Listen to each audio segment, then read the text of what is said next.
Well, Nintendo. Didn't that come out of nowhere? Let's jump right in.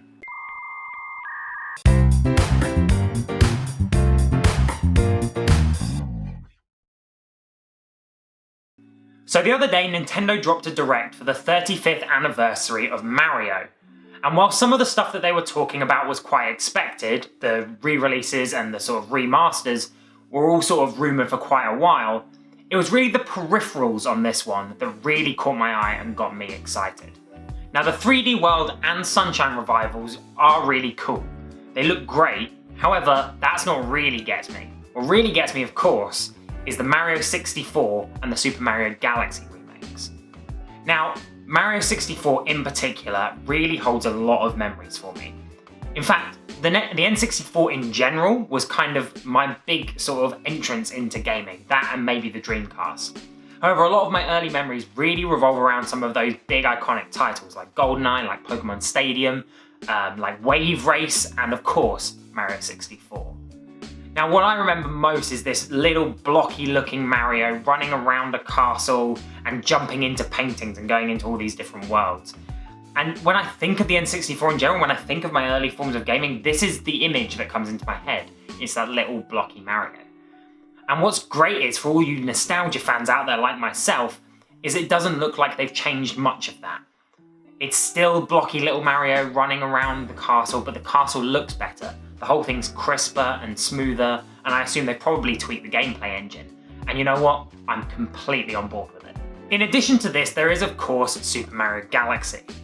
Now, as much as I love Mario 64, Super Mario Galaxy is probably my favourite Mario game of all time. And rather embarrassingly, it's probably the only one I've actually completed. And yes, that does include Odyssey. Now, similarly again to Mario 64, they don't seem to have tweaked it a great deal. They've made it widescreen to suit the Switch a lot better, and it just generally looks a lot smarter, cleaner, and a lot better. It's actually quite a beautiful looking game, and actually is almost close to Mario Odyssey in the way it kind of looks. It's of course not as old a game as 64, but I think they've done a remarkable job importing it over to the Switch.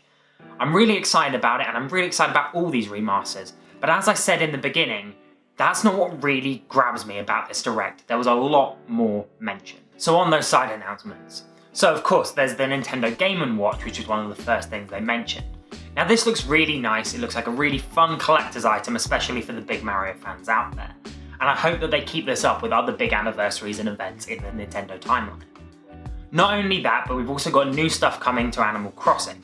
Now we love ACNH here, and every bit of sort of Nintendo connectivity that they introduce is always a nice fun element. Whether that be the Switch or whether that be the Ocarina that are already currently in the game. And just adding that Mario connectivity will just make it a little bit more fun as well. Not only that, but there's also Mario 35, which plays a little bit like that Tetris 99 game that came out. Basically, you play Mario online against other people at the same time. And when you defeat enemies, you can send them to other people to make it harder for them, and you just have to be the last one standing. It looks like a really fun idea, and it's something that I'd definitely like to try out, and it could be a really good addition to the Nintendo eShop. However, there is definitely one more announcement that I thought was absolutely outstanding. Now, Nintendo called this thing Mario Kart Live, and I think that this is a fantastic idea. Probably one of the best innovations that I've seen in gaming in a long time. Similar in many respects to Nintendo Labo that they released when the Switch sort of came out. However, this feels a lot more sort of connected. It feels much more like it was intentional. Labo feels a bit like a kind of experiment that they were trying out to get to this stage. Basically, what Mario Kart Live is you get an actual physical Mario Kart, which has a camera on the top. Now this connects to your Switch, and basically you can make your own racetrack.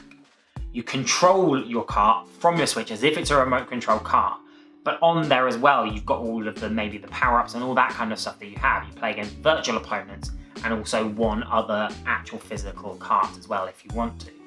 Now this looks absolutely remarkable. It's something that I would have absolutely loved as a kid. The very idea that you can turn your house or your office or your classroom, even maybe if you're having a sort of fun day at school, you could turn it into a racetrack and play against people, and you've got these familiar environments. Now obviously I don't think that this will be probably as physically good a game as maybe Mario Kart 8. Like, I probably won't play quite as well, it'd be missing a few things, you won't get sort of jumps and be able to fly and that kind of stuff. but it's a really good innovation, and it's a very good idea that they could really develop going forward. I really like this idea. I think it's a fantastic effort from Nintendo. Kudos to them. So with all these releases, there's also classic Nintendo merch that's being added to their stores. And not only that, there's also exclusive clothing products from brands such as Puma and Black Milk. And again, there's even more stuff like the Lego Mario set and some of the 2D revival games on the eShop, all of which look very, very cool. Now we'll put a link to the Nintendo Direct in the description below so that you can check out more of the details and all of the release dates and that kind of stuff as well for yourself. But I think basically this is a lot of big stuff from Nintendo. It's not massive announcements and big groundbreaking new games, but it's a really nice touch for Mario's anniversary. And I can only hope, as a fan of Nintendo's sort of big franchises, I hope they don't shaft us next year when we get Zeldas and indeed Pokemon's, both of which are celebrating big milestones next year. The thing is, I know that Mario obviously is their big flagship character, he's definitely their biggest sort of icon, but show some love to all of your franchises. The thing is, now we know you can. So there we go, there's my look on the Mario 35-year anniversary Direct.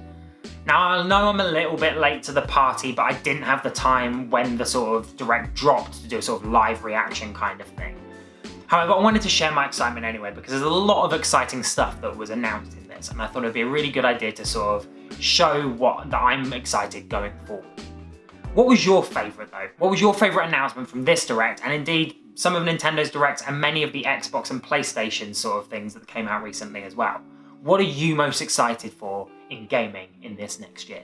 Do let us know in the comments down below. Also, don't forget to like, share and subscribe, and also please consider donating to our Ko-fi page. Every little amount that you can donate really helps us out and it's really appreciated. It goes a really long way to help us make these videos. Thank you so much for watching, and of course, I'll see you next week.